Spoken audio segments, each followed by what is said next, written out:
मित्रांनो, इन्स्पेक्टर मंजू या मालिकेच्या आजच्या भागामध्ये तर आता मंजूने मायाला पोलीस स्टेशनमध्ये पकडून आणलेलं असतं आणि तिथे आल्यानंतर माया एकदमच मंजूवर ओरडत असते. मंजू आता जरा घाबरते आणि ती भारती मॅडमला बोलू लागते. भारती मावशी, आत्ताच्या आता इथे चांगल्या चांगल्या ऑफिसरांना बोलावून घ्या. पोलीस स्टेशनमध्ये कसा चहापाणी असतो ना, काही लोकांना अजून ना माहिती नाहीये, ते त्यांना कळू द्या. सत्यजित घरी आल्यानंतर देवारात येऊन उभा राहतो. आज स्वतःच्या बायकोनेच आपल्या आईला असं अटक करून पोलीस स्टेशनमध्ये नेलंय. आता नेमके कोणाची बाजू घ्यायची बरं? सत्याची बाजू घ्यायची, आईची बाजू घ्यायची, की आपल्या बायकोची बाजू घ्यायची? नवऱ्याने आता नेमकं काय करायचं, असं तो मनातल्या मनात विचार करत असतो.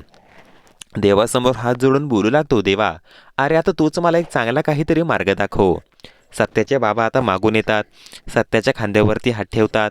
सत्यजिताला बोलू लागतात की सत्या, मान्य आहे मला, माया चुकलीही असेल रे, परंतु मंजू ही ती सुद्धा चुकलेली नाही आहे बरं का. नाही म्हणजे तिलासुद्धा तू गुन्हेगार आहे का नाही हेच शोधून काढायचं आहे. म्हणूनच तर मंजूची एवढी धडपड सुरू आहे ना. तुला तर माहीतच आहे ना ती सुद्धा कशी आहे, हळव्या मनाची आहे ती सुद्धा एकदम. सत्य आता मायाच्या रूममध्ये आलेला असतो आणि आईने माझे जे चोरलेले डॉक्युमेंट आहेत ते कुठे चोरून ठेवलेले असतील बरं, म्हणून तो त्याची शोधाशोध करत असतो. थोड्याच वेळाने जयदेव त्या ठिकाणी येतो. जयदेव त्या ठिकाणी आल्यानंतर सत्याला तो बोलू लागतो, सत्या, अरे तू इथे काय करतोय? तू आता पोलीस स्टेशनमध्ये असायला हवं होतं ना. तू चल बरं, आधी आपण आत्ताच्या आता माझ्या बायकोला आणि आपल्या आईला सोडावून आणू बरं. सत्यजित बोलू लागतो, अरे जयद्या, आपण नाही जाऊ शकत रे, तुला तर माहीतच आहे ना, नक्कीच आईनेच काहीतरी केलेलं असणार. आणि वाघमारे मॅडम सुद्धा त्यांचं कर्तव्यच पाडताय ना, त्यांच्या हातामध्ये वॉरंट होतं, तू बघितलं नाहीये का? तर आता जयदेव बोलू लागतो, ठीक आहे ठीक आहे, आत्ता मला कळलंय, तू आता खूपच ना स्वार्थी झालाय बरं का. असं बोलल्यानंतर सत्यजित बोलू लागतो की जयद्या, तर आता जयद्या बोलू लागतो, हो बाबा, तुम्ही सुद्धा ऐकून घ्या. आज इतक्या दिवसात मी कधी बोललेलो नाहीये, पण आज मला बोलायची पाळी आणली या मुलाने. तुम्ही नेहमीच या घरामध्ये दुय्यम स्थान देता मला, आणि हा सत्य कसा श्रेष्ठ आहे, कसा चांगला आहे, हेच ना त्याला दाखवत असतात.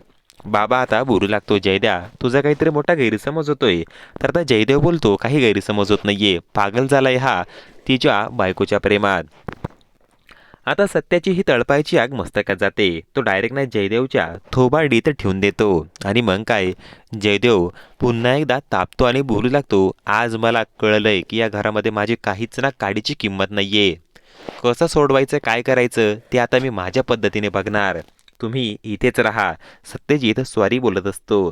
तर आता तो बोलू लागतो, काही सॉरी बिरी बोलू नको, कळून चुकलंय मला, तुला आईही नको, तुझी वहिनीही नको, तुला ती हवी तुझी ती पोलीस बायको, बरोबर ना. असं बोलून तो आता तिथून निघून जातो.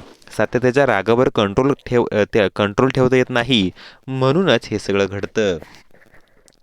त्यानंतर पुढे आपल्याला तर असे दिसून येतं की पोलीस स्टेशनमध्ये माया काहीच बोलत नाही. आता मंजू मायाला बळजबरीच ना मिरच्या खाऊ घालत असते आणि बोलू लागते की तुम्ही तसं बोलणारच नाही, तुम्हाला पोलिसिंग काय असतो ना तेच दाखवते आता मी.